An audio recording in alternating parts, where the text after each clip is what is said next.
Are sports safe this fall for high school athletes? It's a question that was reviewed by state agencies and superintendents during a 4-hour meeting in Kentucky last week. And nearly a week later, there's still no answer. Here's Chris Rankel with an update to our series, Athletes at Risk. Meetings were conducted, documents created, and opinions heard, all in the name of keeping high school athletes safe this fall. The problem? We are not here to overturn the decision of the Board of Control. Despite a 4-hour meeting between the Kentucky Department of Education, the Kentucky Department of Health, and the Kentucky High School Athletics Association, and then a 4-page letter sent from the KDE to the KHSAA, nothing changed.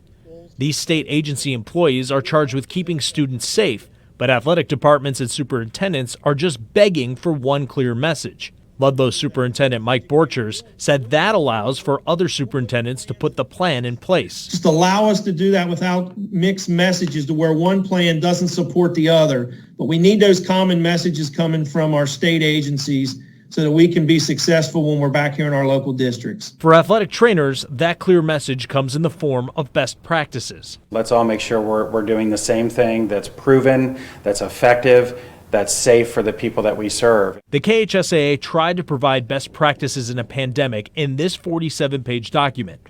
Still, the KBE wants to know how the KHSAA will develop things like a COVID-19 testing protocols and mental health support resources.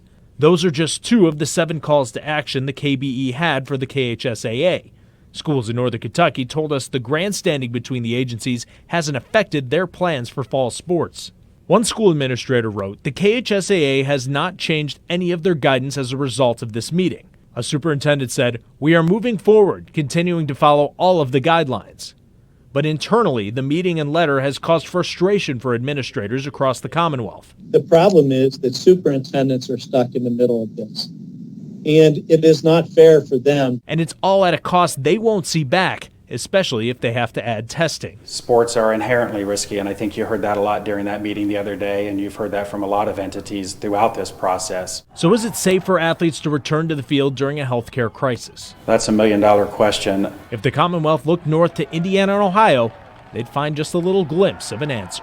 Chris Rankel, Local 12 News. High school football in Kentucky is set to kick off on September 11th. If you want to see the letter that KDE sent to the KHSAA, head to athletesatrisk.com.